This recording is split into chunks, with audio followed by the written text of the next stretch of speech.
Ravi was an engineer on the orbital station called Horizon Nest. The station floated at the edge of human space, acting as a meeting point for traders, scientists, and ambassadors from different species. Life on the station was never dull.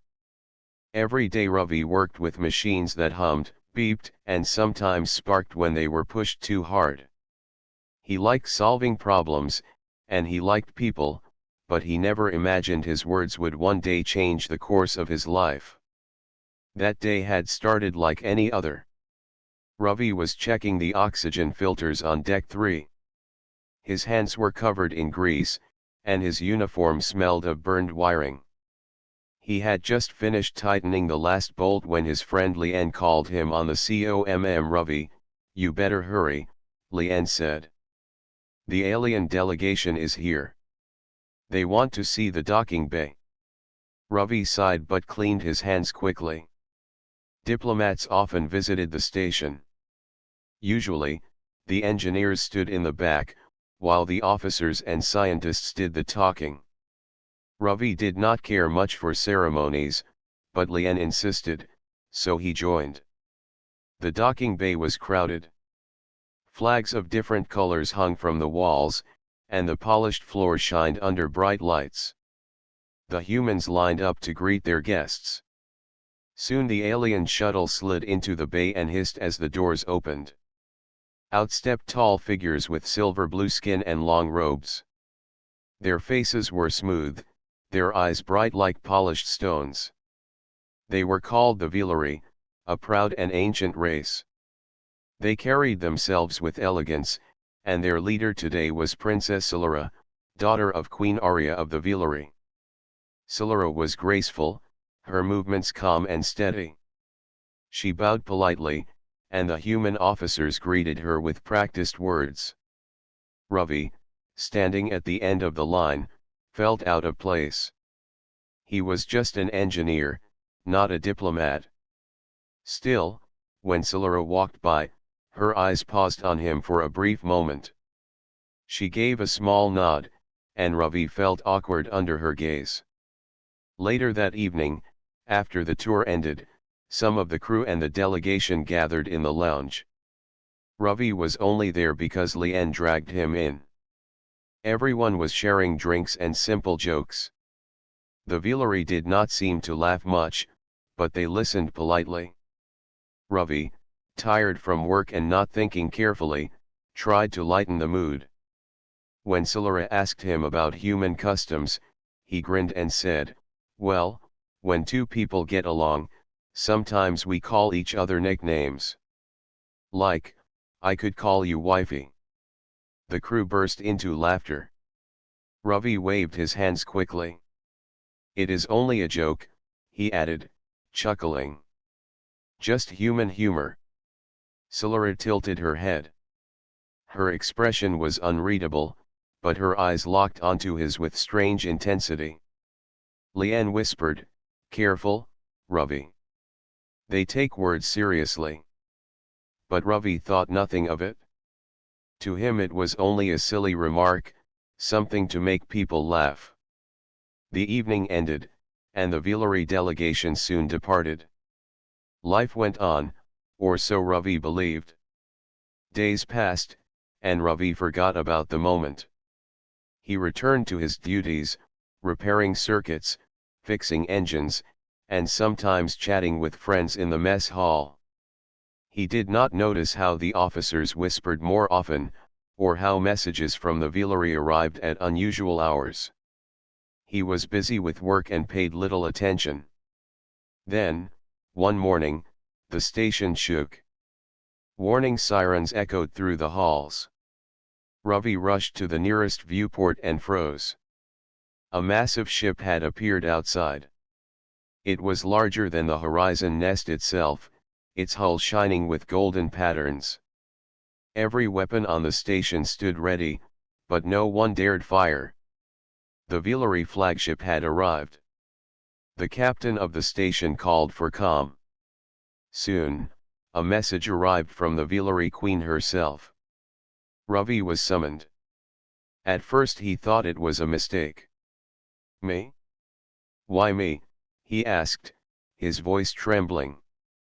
The guards did not answer. They only escorted him through the station corridors until he stood in the docking bay again. The flagship had opened its gates, and Villery guards in shining armor waited for him. By order of Queen Arya, one of them declared, the human named Ravi is claimed by Villery law. He is bound to the royal family. Ravi's mouth fell open. Wait, what? Bound to what? There must be a mistake. I am just an engineer. The guard's tone was calm but firm. You spoke the vow of union to Princess Solara.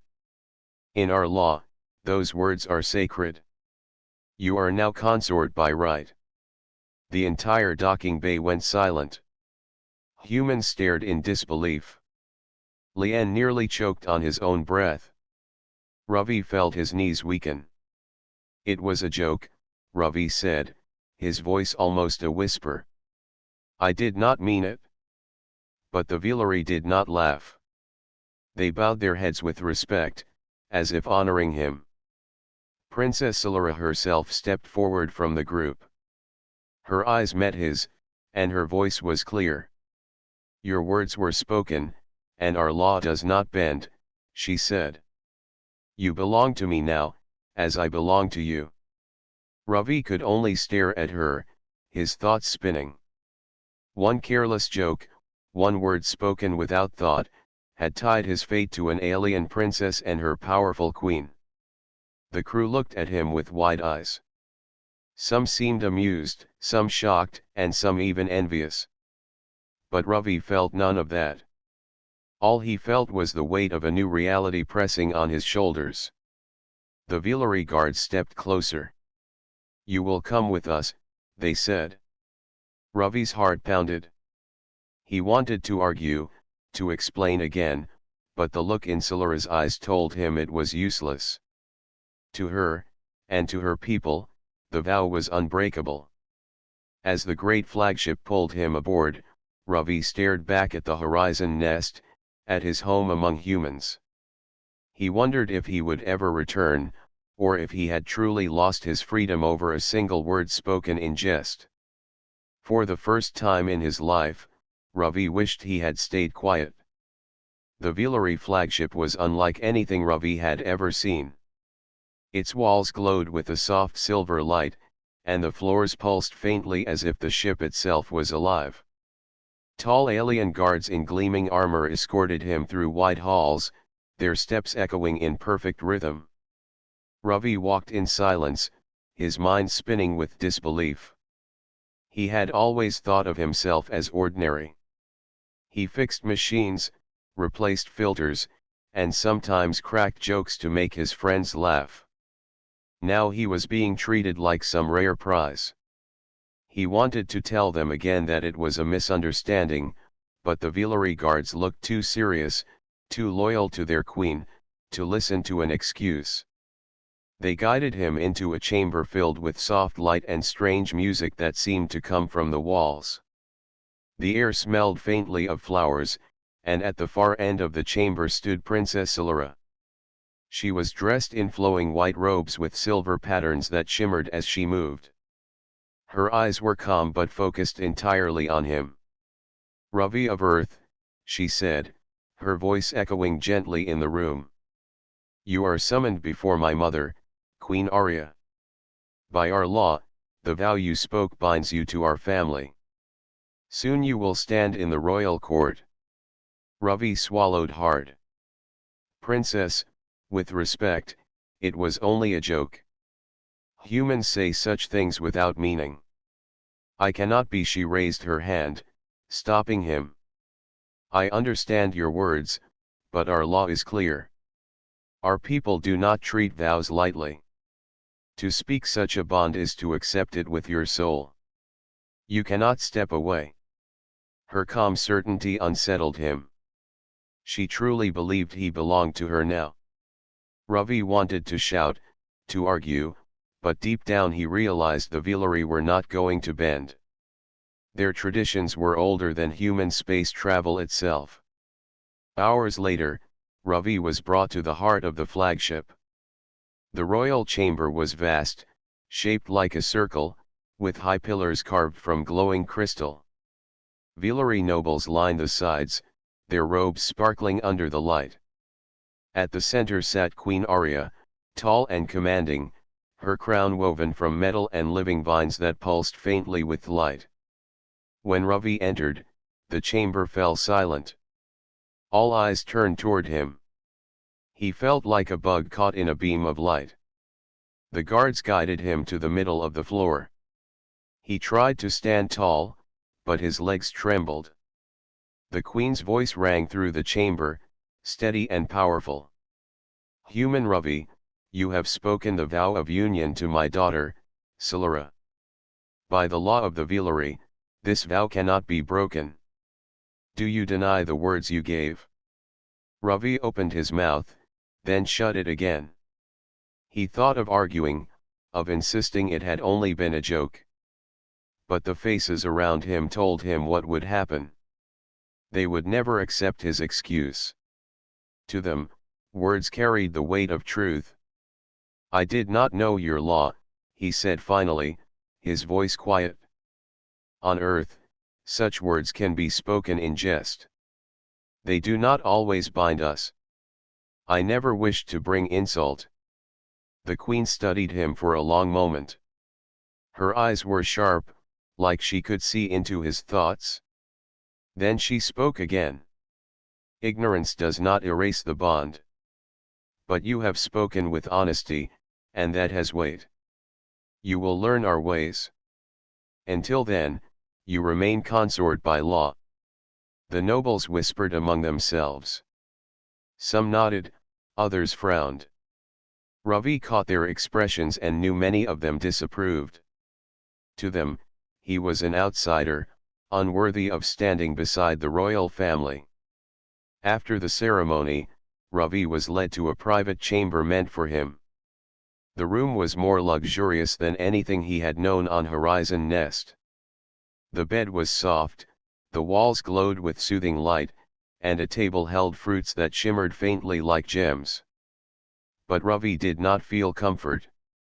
He sat on the edge of the bed, holding his head in his hands. "What have I done?" he muttered.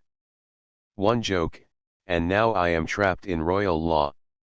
Later, Silara came to see him. She stepped into the chamber with her calm grace, carrying a small bowl of glowing fruit. She placed it gently on the table before him. "You look troubled," she said. Ravi gave a weak laugh. "Troubled? Princess, I was supposed to fix engines today. Now I am your consort by law. How can I not be troubled?" Silara tilted her head slightly, as if trying to understand his feelings. "In time, you will see the honor in what has happened. Few among my people would be chosen so." Ravi rubbed his face. "But I never asked for this. I am just an engineer. I make things work when they break. I am not meant for courts or crowns." She regarded him quietly, then said, "Perhaps that is why fate chose you. My people follow rules too closely. They see only what tradition tells them. But your words are free, even careless. That may be a gift, not a curse." Her calm words made Ravi pause. He had never thought of his joking nature as a gift. To him, it was just a way to keep life light. But maybe to her people, it was something different. The next day, Ravi was introduced to life aboard the flagship. Everywhere he went, nobles and soldiers stared at him. Some bowed politely, but others whispered behind their hands. He heard the words even if he did not understand the full meaning. Outsider. Unworthy. Fool. Still, there were moments when he surprised them. In the engine hall, he saw Velary engineers struggling with a faulty cooling system. They used complex tools and long calculations but could not solve it.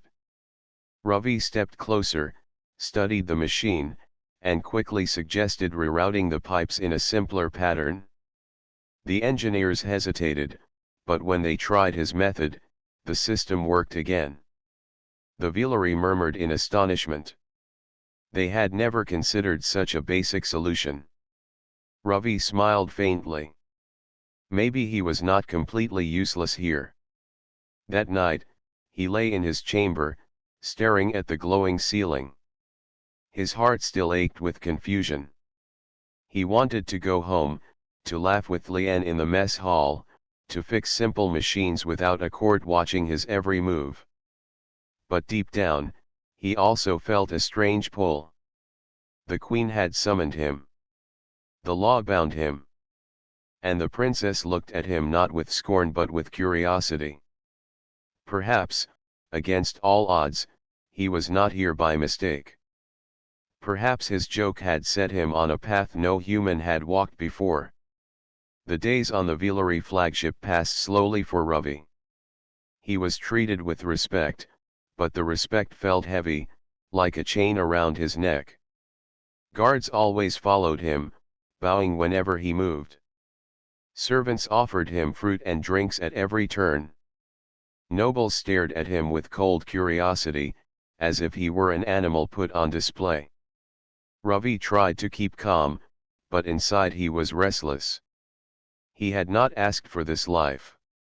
He wanted to be back on Horizon Nest, working with his hands, feeling the hum of engines under his fingers.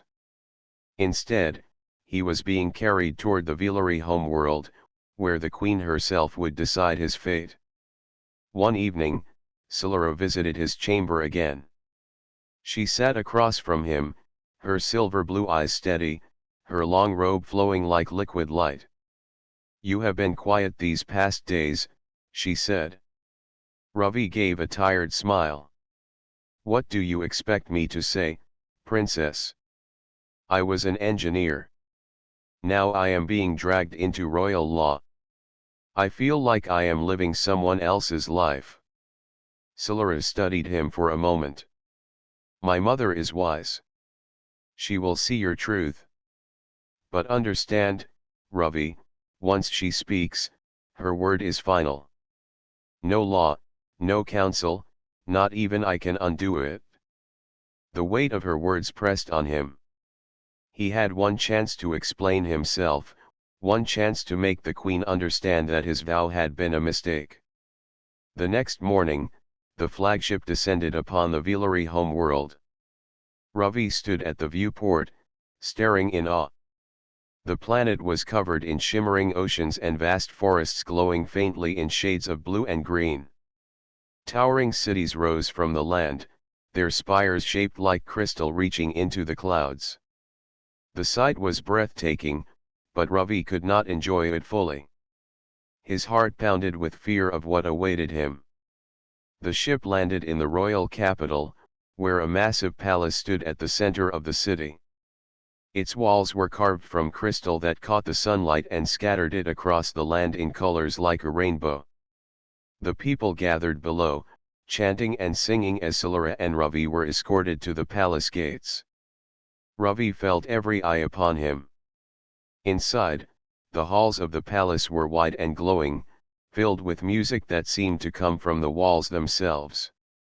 Guards lined the corridors, standing tall with shining spears. At last, Ravi was led into the great throne chamber. Queen Arya sat on a raised platform, her presence commanding. Her crown of living vines pulsed faintly, as if alive. Her robe flowed like the ocean, and her gaze was sharp enough to silence the entire hall. Beside her stood advisors and nobles, all watching Ravi with cold interest. When he stepped forward, the queen raised her hand, and the chamber fell silent. "Ravi of Earth," she said, her voice deep and steady. "You have spoken words that bind you to my daughter. Do you accept this union as truth?" Ravi's mouth felt dry. He bowed clumsily, then lifted his head. "Your Majesty, with respect, I did not know your law. On Earth, we sometimes speak such words as a joke. they do not always mean marriage. I did not mean to insult your daughter or your people. I only meant to make others laugh. The queen's eyes narrowed slightly, though her expression remained calm. On earth, words are spoken lightly. But here, words are sacred. A vow is a bond of spirit. It cannot be unspoken. The nobles murmured, nodding in agreement. Ravi's chest tightened. He forced himself to stand straighter. Then let me speak clearly, he said. I am honored by your law and by your daughter's kindness.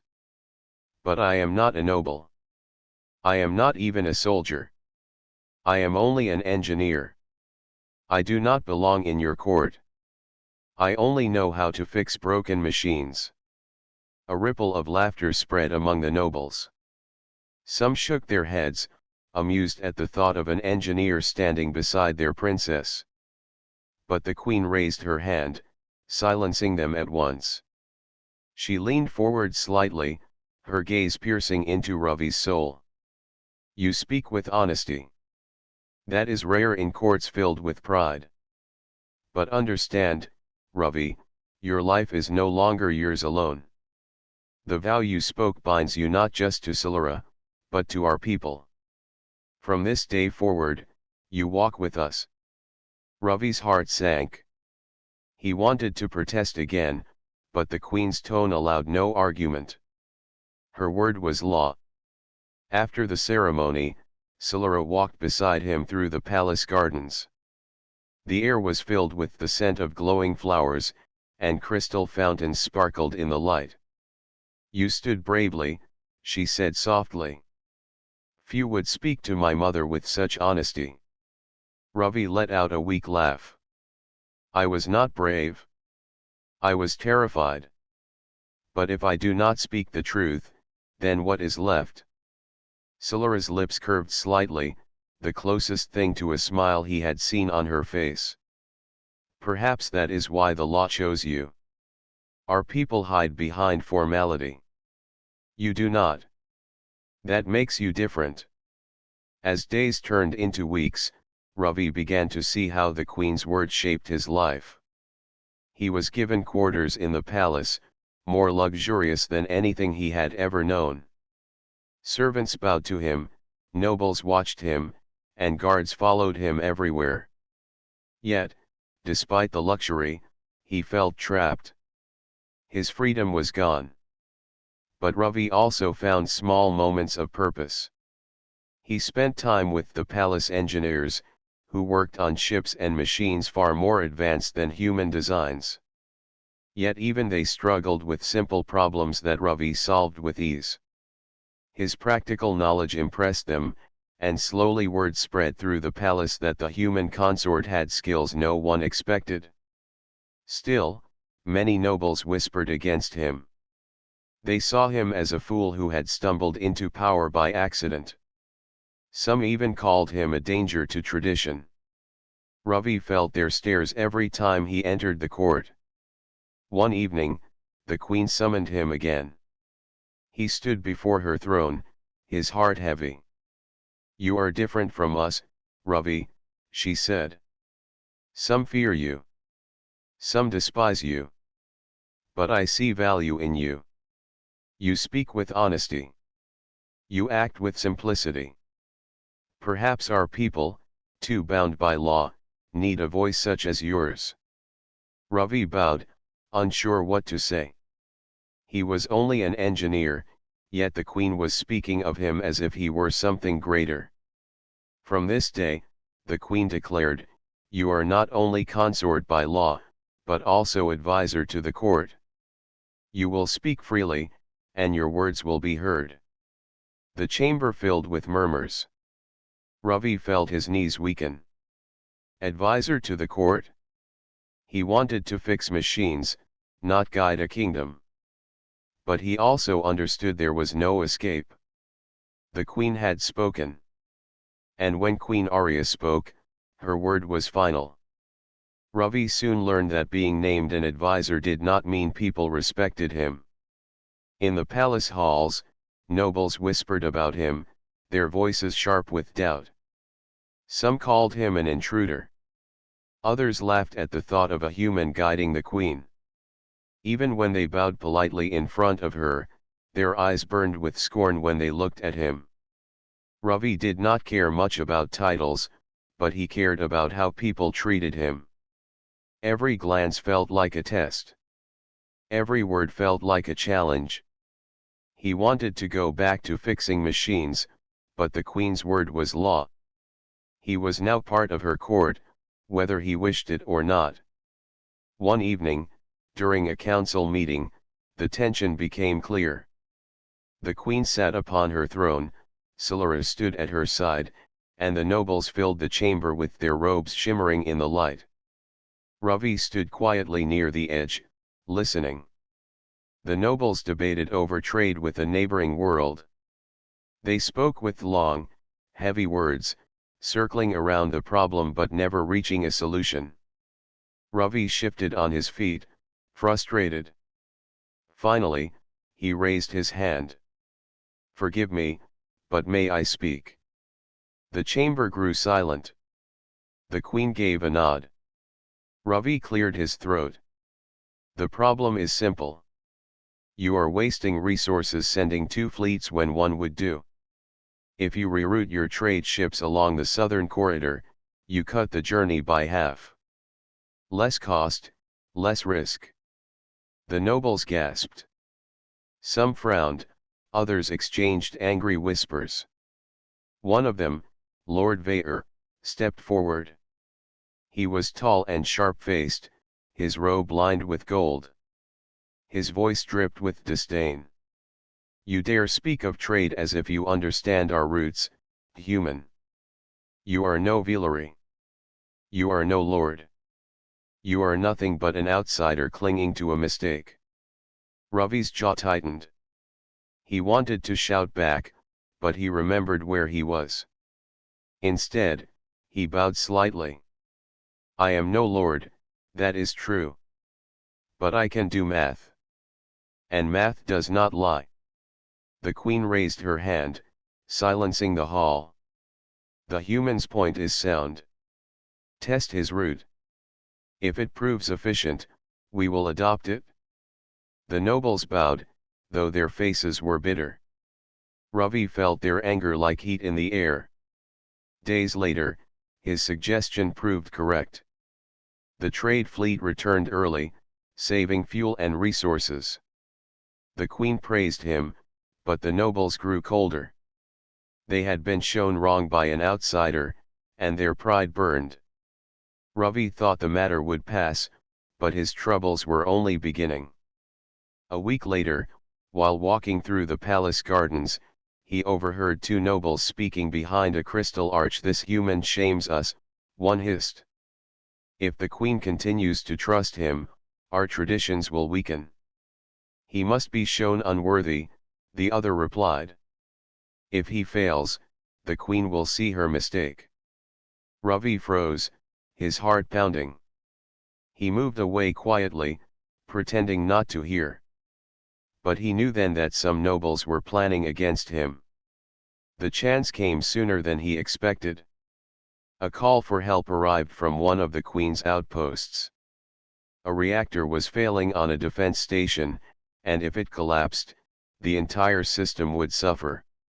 The nobles gathered in the throne chamber, demanding action. Lord Vaer stepped forward with a sly smile. "Your Majesty, let the human consort prove his worth. If he is truly wise, let him repair the station. If he fails, we will know his place." The hall murmured with approval. Ravi's stomach dropped. He was being pushed into a test. The queen's eyes turned to him. "What say you, Ravi? Will you face this challenge?" Ravi swallowed hard. He wanted to refuse, but the proud faces of the nobles left him no choice. If he said no, they would call him a coward forever. He straightened his back. "I will go," he said firmly. The next day, Ravi was flown to the defense station. Solara accompanied him, her presence calm, though she said little. The station was in chaos. Alarms blared, and engineers rushed about in panic. The reactor core pulsed dangerously, glowing brighter than it should. Ravi stepped forward. "Show me the schematics." The Villari engineers handed him complex charts filled with long equations. Ravi frowned.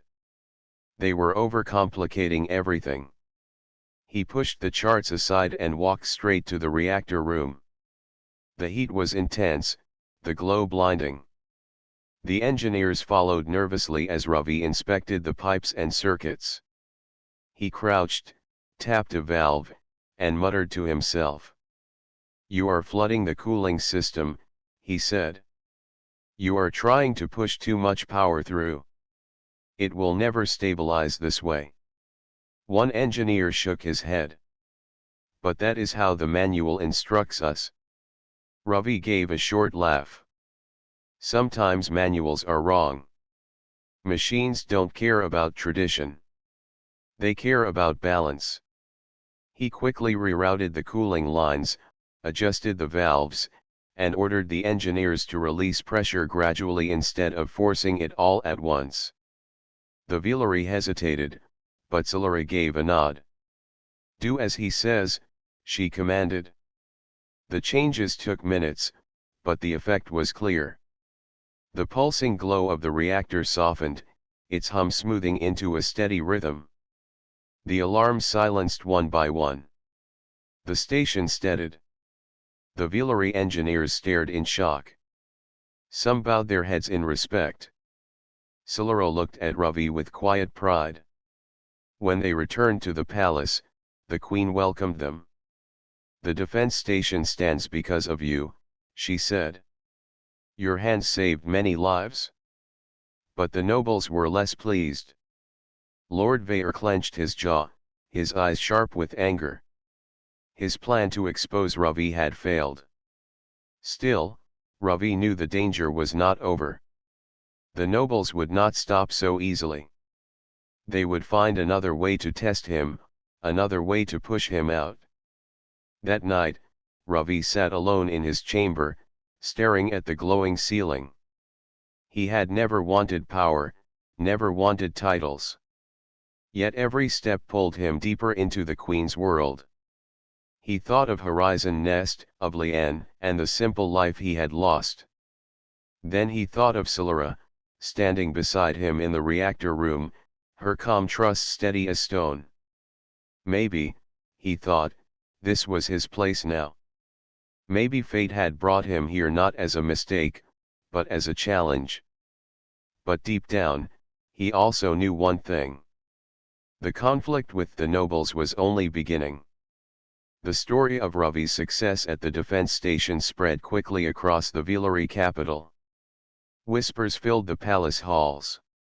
Some spoke with surprise, others with quiet admiration, and a few with growing resentment. The human who had entered their court by accident had saved an entire station from disaster. Yet Ravi himself did not feel like a hero. He still walked with unease through the palace, feeling the weight of staring eyes. He did not care for the attention. What gave him peace were the moments when he was allowed to work with machines, when his hands and mind could focus on problems that made sense. One morning, Solara met him in the gardens. The air was cool, the flowers glowing faintly with soft blue light. She walked beside him in silence for a while before speaking. "You are changing how people see you," she said. Ravi shook his head. "I am only fixing what is broken. That is what I know." "Sometimes," Solara said gently, "fixing what is broken is enough to change more than machines. It can change hearts." Her words stayed with him. Later that week, the Queen summoned him to a council once more. The chamber was filled with nobles, their robes glittering under the light of the crystal pillars. Ravi stood quietly near the throne, listening as they discussed a failing water system in one of the great cities. The nobles argued with long speeches. They demanded new ships, new pipelines, new laws. Their words circled endlessly. Ravi frowned, unable to stay silent. "May I speak?" he asked. The Queen gave a nod. "The problem is not as complex as you make it," Ravi said. "The pipes are clogged with mineral deposits. Instead of building new systems, you should clean the old ones. Use heat and pressure. It is cheaper, faster, and it will last longer." Murmurs filled the hall. Some nobles scoffed, others raised their brows. Lord Vair stepped forward, his voice sharp. "You speak as if our engineers are fools," he said. "Do you think you alone can see what we cannot?" Ravi met his gaze calmly. "Sometimes it is not about seeing more. Sometimes it is about seeing simple." The Queen ordered his method tested. Days later, the city's water system ran smoothly again. People cheered in the streets, and Ravi's name spread beyond the palace. For the first time, many Villery began to speak of the human with respect. The Queen called him before her. Her expression was calm, but her words carried weight. "You bring solutions where others bring only arguments. You see paths that tradition blinds us from. This is why I chose to keep you. Remember this, Ravi, your gift is not only in machines. It is in how you think." Ravi bowed, unsure what to say. He had never thought of his simple ideas as gifts. To him, they were only common sense. But in a society bound by heavy tradition, perhaps common sense itself was rare. Not all welcomed his growing respect. Lord Vair and his allies whispered more fiercely. Ravi could feel their glares during every meeting. Yet even they could not deny the results of his work. Each time he proved himself, their voices grew weaker. One evening, Solara visited his chamber. She carried a small crystal lamp that filled the room with soft light. "You are no longer seen as a mistake," she told him. "Even those who doubt you cannot ignore what you have done." Ravi sighed. "But I never wanted to be seen at all. I only wanted to live quietly. Every success only ties me deeper to this place." Solara tilted her head. "Do you regret it?" He paused, then shook his head slowly. "No, I regret nothing. But I do not understand why fate chose me." Solara looked at him with quiet intensity. "Perhaps fate did not choose you. Perhaps you chose at the moment you spoke, even if you thought it was a joke." Ravi laughed softly at that, though there was no mockery in his tone. Her words carried truth he could not deny. In the weeks that followed, Ravi continued to work beside Villery engineers. He taught them simpler methods to solve problems. He showed them how to use fewer tools, how to trust intuition when manuals failed. Some resisted at first, but soon many grew eager to learn. They began calling his methods the human way. At the same time, people in the city began to see him differently.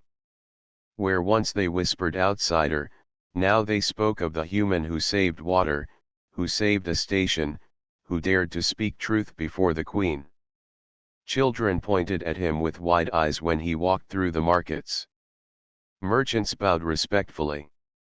Ravi felt awkward with the attention, but he also felt something new stirring inside him. A sense of belonging. Yet not everything was peaceful. The nobles who opposed him grew desperate. They could not argue with his success, but they could still question his right to stand beside the Queen's daughter. They whispered that a human could never truly be Villery. They plotted quietly, waiting for a chance to strike. Ravi knew this.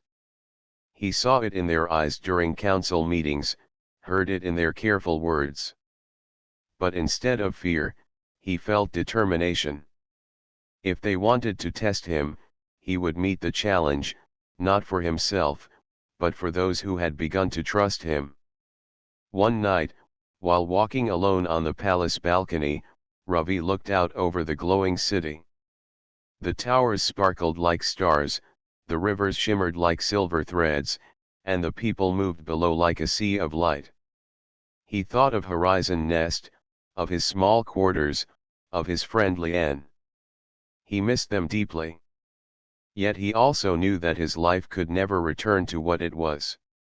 The Villery world had claimed him, not by force alone, but by the bonds he had formed. As he stood there, Solara joined him. She gazed at the city in silence, then spoke softly. "You are becoming more than you know, Ravi. The people look to you now." Ravi gave a tired smile. "I never asked for that. I only wanted to fix things." Solara's voice was calm. "And that is why you are worthy. Because you never sought power, but power still finds you." Ravi looked at her, and for the first time, he felt the truth of her words. He was no longer only the engineer who made a careless joke. He was becoming something more, something even he did not yet understand. And though the road ahead was uncertain, he felt ready to walk it. The Villery court buzzed with tension. News had arrived that the neighboring empire, the Draxil Dominion, had issued a challenge. Their message was direct and sharp. If the queen wished to keep the human by her side, then the human must prove himself. Otherwise, the Dominion would declare the Villery weak and open the path for war. The queen's advisors were divided. Some argued that Ravi should be sent away to avoid danger. Others whispered that the Dominion only used him as an excuse to strike. Queen Arya listened in silence, her gaze resting on Ravi. At last, she spoke. "They call you unworthy. They think you are nothing but a mistake. If you choose to stand for us, you will silence them not with words but with deeds." Ravi's heart pounded. He wanted to protest, to say he was just an engineer, not a warrior. But then he remembered the people in the city who now looked at him with hope. He thought of Solara's words on the balcony, that power had found him whether he asked for it or not. He nodded slowly. "I will stand. Tell me what I must do." The trial was set. It would take place on neutral ground, on the barren moon of Calith. Representatives of both empires would watch. The trial was not a battle of strength, but of intellect and strategy. The challenger would face a simulation, a war game designed to test the mind. When Ravi arrived on Calith, he was led into a great chamber filled with glowing screens. The Dominion had chosen their champion, a tall figure named Corval, famous for victories in real battles. His armor shone, and his voice carried pride.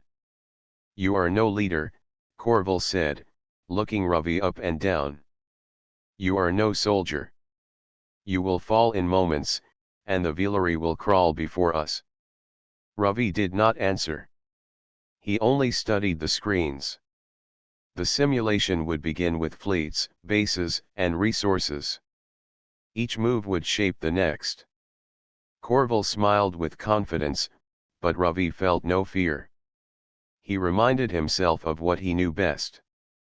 Machines, puzzles, simple logic. The trial began. Corval moved first, sending ships forward in grand formations, building large bases filled with weapons. His every move was strong and traditional, the way a commander was expected to act. The Villery nobles who watched whispered nervously. It looked as if Corval would crush Ravi quickly. Ravi, however, played differently. He built fewer bases but placed them in hidden spots. He sent small groups of ships not to attack, but to confuse, to leave trails of false signals. He moved quietly, not boldly. The audience frowned, thinking he was weak. Corval laughed. This is the human way? To hide like insects. But then, small cracks appeared in Corval's grand plan. His fleets chased false signals, wasting time and fuel. His bases stood strong but grew strained as supplies vanished. Ravi's traps made him move in circles. The Villery nobles began to lean forward, their eyes widening. Ravi's strange, simple tricks were working. Corval grew angry. He struck harder, throwing ships in every direction. But Ravi only smiled faintly. He placed decoys, he set ambushes, he let Corval waste his strength until the great fleets were scattered. Then Ravi revealed his hidden bases, launching one precise strike at the heart of Corval's command. The screen flashed. Corval's fleet collapsed. The trial was decided. The chamber fell into silence. For a long moment, no one spoke. Then the Villery side erupted in cheers. Ravi had done the impossible. He had beaten the Dominion's champion with nothing but wit and unorthodox thinking. Queen Arya rose from her seat, her voice strong. This is the strength of humanity. Not power, not tradition, but the courage to think differently. Let all who doubted see the truth. He is worthy. Corval stood frozen, his face twisted with disbelief. At last, he lowered his head. I underestimated you, he said quietly. The human way is dangerous indeed. The trial ended with the Dominion forced to acknowledge defeat. They could not claim the Villery were weak. For now, war was avoided. That night, back in the palace, Ravi sat in his chamber, exhausted. Solara entered, her eyes shining with relief. You did it, she said. Ravi gave a small laugh. I only did what I always do. I looked for the simple way. He was too proud to see it. Solara smiled warmly. And that is why you won. You do not fight for pride. You fight because you must. As Ravi listened to her words, he felt something shift within him. He realized he was no longer the outsider who had stumbled into this world by accident. He was now part of its story. Still, he wondered what would come next. The Dominion had been humbled, but they would not forget. Other enemies would rise. Challenges would keep coming. And he, a human who had once made a careless joke, now carried a burden far greater than he had ever imagined. But for the first time, Ravi did not feel trapped by fate. Instead, he felt ready. He looked out the window at the glowing towers of the Villery city, and a quiet determination filled him. Whatever trials lay ahead, he would face them. Not as a hero, not as a noble, but as himself. The human who could turn the simplest thought into victory. And somewhere deep inside, he knew this was only the beginning. The great trial on Calith was over, yet its echoes carried through every hall of the Villery palace. Ravi's name spread far beyond the capital, traveling on voices and data streams across the star systems. The people spoke of the human who had defeated the Dominion champion. They spoke of his odd methods, his quiet patience, and his unexpected wisdom. But Ravi did not feel like a legend. As he sat alone in his chamber, he felt only tired. He had walked into the trial shaking, unsure if his strange ideas would stand against the proud strategies of Corval. He had won, but the victory weighed heavy. He had seen the anger in Corval's eyes, the pride wounded but not broken. Ravi knew the Dominion would not forget. Still, in the palace and across the cities, the mood was brighter. The Villery were a people bound by tradition, yet they now whispered with respect about human ways. Children played games, pretending to be Ravi, tricking great fleets with clever traps. Merchants sold small models of ships, advertising them as the kind a human used to win. For once, the laughter and whispers around Ravi did not mock him. They honored him. Queen Arya called for him soon after. The throne hall was filled with nobles, but this time their eyes held less doubt and more curiosity. Some still frowned, unwilling to bend, but even they could not ignore what he had done. The queen stood tall, her voice clear and strong. By our law, he came to us through a bond spoken in jest. By our tradition, he stood unworthy. Yet by his deeds, he has proven a worth greater than law or tradition could measure. Ravi of Earth, you have earned a place among us. The nobles bowed their heads. Some did so reluctantly, but others bent with true respect. Ravi lowered his eyes, humbled. I did not seek this, he said softly. I only tried to help where I could. And that, Queen Arya replied, is why you are different. Power comes to those who chase it, but greatness comes to those who serve without desire. Her words struck deep within him. For a long moment, silence hung in the chamber. Then the queen raised her hand. You are free to choose your path, she declared. You may return to your world, carrying with you the honor of your deeds. Or you may remain here, as bridge between our people, as voice of a bond that began with a single word. The choice is yours alone. The hall grew still. Every noble leaned forward, waiting. Ravi felt the weight of their eyes, the weight of two worlds resting on his answer. He thought of Earth, of Horizon Nest, of the small station where he had once lived quietly. He missed the familiar faces, the comfort of home, the freedom of walking unknown through crowded halls. But then he thought of Solara, of the Queen, of the Villery who had slowly come to trust him. He thought of the children in the city pretending to be him, laughing as they outwitted invisible foes.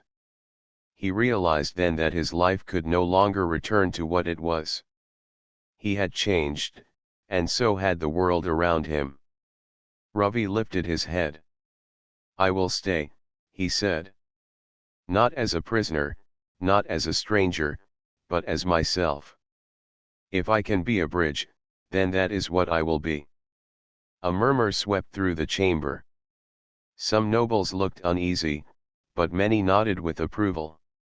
Queen Arya's eyes softened, a rare warmth breaking through her regal calm.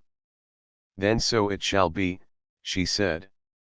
From this day, Ravi of Earth is honored as ally, consort, and friend of the Villery people. Solara smiled brightly from her place beside the throne. In that moment, Ravi saw not only relief but pride in her expression. The days that followed were filled with new beginnings. Ravi worked alongside Villery engineers, teaching them the value of simple ideas and quick thinking. He listened to their ways as well, learning their deep knowledge of energy and crystal technology. Together, they built designs that neither culture could have created alone. He walked the markets without fear, greeted with cheers and laughter. He dined at the tables of nobles who once doubted him. He even received messages from Earth, where news of his strange rise had reached. Some could not believe it, others were proud, and many laughed at how a careless word had changed everything. At night, when the palace grew quiet, Ravi often found himself on the balcony overlooking the city. The glowing towers stretched toward the stars, rivers shimmered like silver, and ships drifted across the skies. Solara often joined him there. You could have returned home, she said one evening. Why did you stay? Ravi thought for a moment. Because home is no longer one place. Earth gave me life, but here I found purpose. If I can serve both, then that is enough. Solara nodded. Then perhaps fate was not a chain, but a path. You did not stumble here by accident. You were brought because you were needed. Ravi smiled faintly. Or perhaps I only told a bad joke at the wrong time. Siluro laughed softly, but her eyes shone. Sometimes a joke can change history. As the stars spread above them, Ravi felt a calm he had not known before. The burden of being seen, the fear of being unworthy, the doubt of belonging, all of it faded. He was no longer the outsider trapped by law. He was the bridge that bound two worlds. Far beyond, the Dominion still watched. Challenges would come again. Ravi knew peace would never last forever. Yet he no longer feared the future. He had faced doubt, scorn, and impossible odds, and he had endured. The Veeleri would call him consort, ally, and thinker. Earth would call him friend, pioneer, and fool who turned a joke into destiny. Ravi himself would remain simply what he always had been, an engineer, a man who fixed what was broken. And in that, he found strength. The stars stretched endless above him, bright and waiting. Humanity had earned a place among them, not through conquest or numbers, but through creativity and heart. Ravi carried that truth with him, a truth no enemy could take. As the queen once more called him Wifey in quiet jest, this time Ravi did not deny it. He only smiled, for he understood now. What had begun as laughter had become legacy. And the story of the human who turned a careless word into a bond between worlds was only just beginning.